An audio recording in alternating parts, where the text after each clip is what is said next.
बिस्मिल्लाहिर्रहमानिर्रहीम, अस्सलाम वालेकुम। मैं हूं हसन अल्ताफ और आप देख रहे हैं मेरा यूट्यूब चैनल।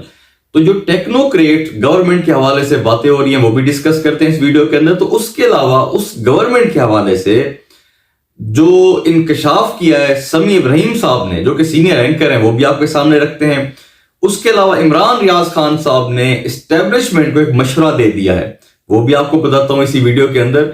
तो खैर, इसके अलावा एक बुरी खबर भी है, जो हमारे ज़र मुबादला के ज़खायर हैं वो कम हो चुके हैं। और जाहिर सी बात है, अगर वो कम हो चुके हैं तो मुल्क डिफॉल्ट की तरफ बढ़ रहा है।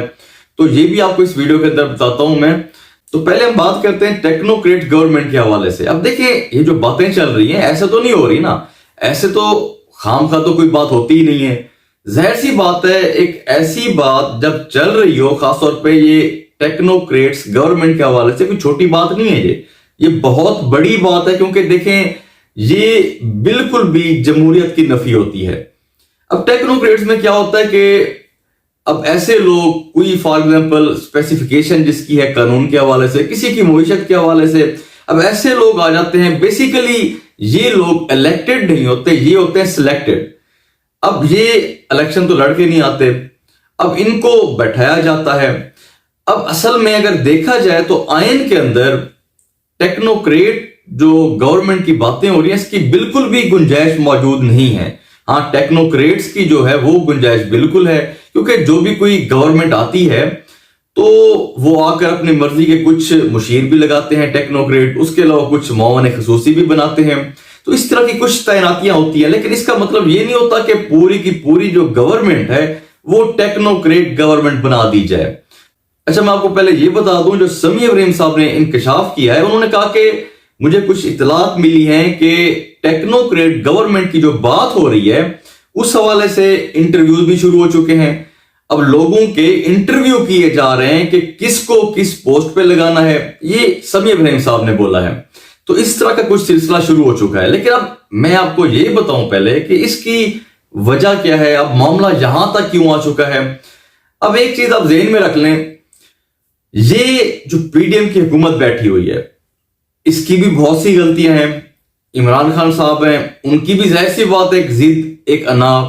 क्योंकि अब एक चीज ज़हन में रख लें, पीडीएम ने जिद की हुई है कि जी हम इमरान नियाजी से बात नहीं करेंगे, हम नहीं बैठकर मुज़ाकरात करेंगे इससे। इमरान खान साहब की तरफ से कहा जाता है कि हम इन चोरों और लुटेरों के साथ नहीं बैठेंगे, हम मुज़ाकरात नहीं करेंगे इनके साथ। तो ये जो एक जिद और अना है, ये बेसिकली देखा जाए तो जमहूरियत के अंदर नहीं होता इस तरह। अब बहुत से जो डेमोक्रेटिक कंट्रीज हैं उनके अंदर जो जमहूरी पार्टीज हैं बैठती हैं, चीजें तय करती हैं आपस में, हर चीज तय होती है उसमें कि जी आपने, अगर फॉर एग्जांपल आप हुकूमत के अंदर हैं, हम अपोजिशन के अंदर हैं, तो आप इंतकामी कार्रवाइयां नहीं करेंगे। तो इस तरह की बहुत सी जो चीजें होती हैं सेटल कर दी जाती हैं, मतलब तय की जाती हैं बहुत सी चीजें। और देखिए, इसमें कोई गलत बात नहीं होती, जो डेमोक्रेटिक कंट्रीज होती है उनमें होता ही इसी तरह है। हाँ, अब ये चीज भी तय होती है कि एक टेबल पर अगर बैठ गए हैं, बातचीत हो रही है, अगर कोई चीजें तय हो रही है हमारे दरमियान। अब ये नहीं कि इलेक्शन हम साथ मिलकर लड़ेंगे, इस तरह नहीं होता। इलेक्शन के अंदर तो फिर भी मुखालफत करते हैं, कंपेन में भी मुखालफत चलती है, लेकिन उस मुखालफत को दुश्मनी के अंदर नहीं बदल दिया जाता। अब बेसिकली हमारे मुल्क में हो क्या रहा है इस टाइम, जो सियासी पार्टीज हैं, अब ये सियासी मुखालफत को दुश्मनी के अंदर उन्होंने तब्दील कर दिया हुआ है। अब बेसिकली ये आपस में एक दुश्मन बन चुके हुए हैं। तो जिस वजह से आज ये हालात बन चुके हैं कि टेक्नोक्रेट गवर्नमेंट की बातें हो रही हैं। अब एक चीज देखें, अगर इनकी जिद और अना ना होती तो क्या इंडिया के सियासतदान हमारे सियासतदानों से अच्छे हैं? अच्छा, क्या बांग्लादेश के सियासतदान भी अच्छे हैं हमारे सियासतदानों से? मैं तो समझता हूं बिल्कुल नहीं। अगर वो लोग, वो कंट्रीज इस लेवल तक चले गए हैं तो सिर्फ इसी बेस के ऊपर जमहूरियत है, बैठकर चीजें तय होती हैं। अब हमारे मुल्क में क्या होता है, यहां पे पीडीएम भी देखती है एस्टेब्लिशमेंट की तरफ, पीटीआई भी यही करती है, वो भी देख रही होती है एस्टेब्लिशमेंट की तरफ कि हमें इलेक्शन की डेट लेके दें, किसी तरीके से इनको हटाकर हमें लाया जाए। तो भैया, अगर खुद आप इलेक्शन की डेट तय नहीं कर सकते सियासतदान आपस में बैठकर, अगर खुद आप इलेक्शन नहीं करवा सकते, तो मेरे ख्याल से फिर आपको जमहूरियत की जरूरत ही नहीं है। پھر تو یہ جو جمہوریت کی آپ بات کرتے ہیں یہ تو کرنی نہیں چاہیے آپ کو. جب آپ ایک الیکشن کی ڈیٹ نہیں طے کر سکتے بیٹھ کر, جب آپ الیکشن نہیں کروا سکتے, تو اس طرح کی پھر باتیں بھی نہیں کرنی چاہیے آپ کو. اچھا, پہلے میں آپ کو یہ بھی بتا دوں کہ ٹیکنوکریٹ گورنمنٹ کی جو باتیں چل رہی ہیں کیوں چل رہی ہیں وہ. اب یہ دیکھیں, جو پی ڈی ایم کی گورنمنٹ بیٹھی ہوئی ہے اس ٹائم, جب سے یہ آئی ہے, زر مبادلہ کے جو ذخائر ہیں پاکستان کے وہ مسلسل کم ہوتے جا رہے ہیں. اب جب عمران خان صاحب کی حکومت گئی تھی تو اس ٹائم 16.2 ارب ڈالر تھے, تو پھر یہ آ چکے تھے جی ابھی کوئی پچھلے ہفتے تک 6.2 ارب ڈالر. لیکن آج کی جو نئی رپورٹ ہے اس کے مطابق 5.8 ارب ڈالر بچ چکے ہیں. مطلب 6 سے کم آ کے 5 کی لائن کے اندر آ چکے ہیں. اب کہا جاتا ہے کہ جب اس فگر کے اندر آ جائیں زر مبادلہ کے ذخائر, تو سمجھ لیں کہ جو کنٹری ہے وہ ڈیفالٹ کے بالکل قریب آ جاتا ہے. اب یہ چیزیں میں بتانے میں کوئی خوشی نہیں ہو رہی, لیکن جو ایک حقائق ہیں, جو ایک ملک کے ساتھ چل رہا ہے اس ٹائم, تو اب ظاہر سی بات ہے یہ میں بھی یہیں کا رہنے والا ہوں, آپ بھی یہیں کے رہنے والے, ہم سب کے لیے یہ پریشانی کا باعث ہے. تو اب اسی لیے ٹیکنوکریٹ سیٹ اپ کی بھی بات ہو رہی ہے. ٹیکنوکریٹ گورنمنٹ آتی ہے سال 2 سال یا 2.5 سال کے لیے, تو یہ جو ایک جمہوریت ہے یہ بھی پیچھے چلی جائے گی. تو جمہوریت تو پھر ہمیں دور دور تک خیر نظر نہیں آئے گی. اس کے علاوہ جو خیر پی ڈی ایم ہے, میں سمجھتا ہوں اس کو تو دل کے اندر بڑی خوشی ہوگی اس ٹائم. وہ تو کہتے ہوں گے کسی طرح ٹیکنوکریٹ گورنمنٹ آ جائے اور ہمارے جو سر پہ جو ایک ملبہ ڈلا ہوا ہے وہ کسی طریقے سے ہٹ جائے. اب بعد میں ان کو ایک بات مل جائے گی کہ ہم تو حکومت چلا رہے تھے, ہم تو اکانومی ٹھیک کر رہے تھے, اسحاق ڈار صاحب بھی آ گئے تھے, لیکن پھر ہمیں اسٹیبلشمنٹ نے ہٹا دیا, ٹیکنوکریٹ گورنمنٹ آ گئی.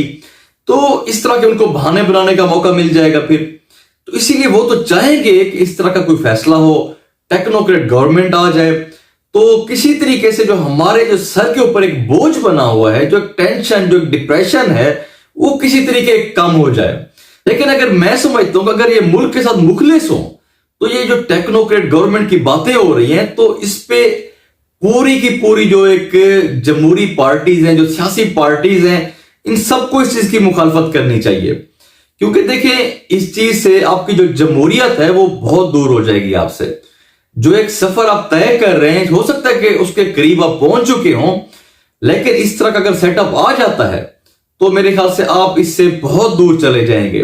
اچھا, یہ جو ٹیکنوکریٹ گورنمنٹ کی جو باتیں ہو رہی ہیں, اس حوالے سے انصار عباسی صاحب نے کہا ہے کہ کچھ میرے قریبیز رہے ہیں, مجھے وہاں سے پتہ چلا ہے کہ جو نئی اسٹیبلشمنٹ کی قیادت ہے وہ اس چکر میں بالکل بھی نہیں پڑنا چاہتے, وہ سیاست سے بالکل بھی دور ہیں. مطلب ان کی تو یہ اس ٹائم جو سوچ ہے وہ اس طرح کی ہے کہ میں سیاسی پارٹیوں کو مذاکرات کے لیے بھی نہیں بیٹھاتا, کیونکہ اگر مذاکرات کے لیے بٹھایا جاتا ہے تو ظاہر سی بات ہے پھر بات ان کے سر پہ چلی جاتی ہے, پھر کہا جاتا ہے کہ اسٹیبلشمنٹ انوالومنٹ کر رہی ہے. تو انصار عباسی صاحب کا یہ کہنا تھا کہ اسٹیبلشمنٹ بالکل بھی ان چیزوں سے دور ہے, اس طرح کی کوئی بھی بات نہیں ہو رہی. خیر ڈیفرنٹ قسم کے اوپینین ہیں اس ٹائم, جو بھی باتیں ہو رہی ہیں. تو اب اس کے علاوہ عمران ریاض صاحب نے جو مشورہ دیا اسٹیبلشمنٹ کو, انہوں نے کہا ہے کہ اسٹیبلشمنٹ اپنے آپ کو سیاست سے دور رکھے, پاکستان کی جو اکانومی کے ایشوز ہیں ان سے دور رکھے, اور اس کے علاوہ انہوں نے یہ بھی کہا ہے کہ اگر کوئی سیاستدان ان سے رابطہ کرتا ہے, کوئی مدد مانگتا ہے, تو اس سے یہ ملنا بھی گوارا نہ کریں. تو اس کے علاوہ ان کا یہ بھی کہنا تھا کہ یہ اپنی جو ایک آئین کے مطابق جو ان کی جو ڈیوٹی ہے اس پہ فوکس کریں. تو جو ایکسٹرا ڈیوٹیز ہیں ان کو اگر ختم کر دیں گے, تو پھر عمران ریاض صاحب کا کہنا تھا کہ ان کو جو آئی ایس پی آر کی طرف سے جو نغمے ریلیز کرنے پڑتے ہیں ان کی ضرورت بھی نہیں پڑے گی.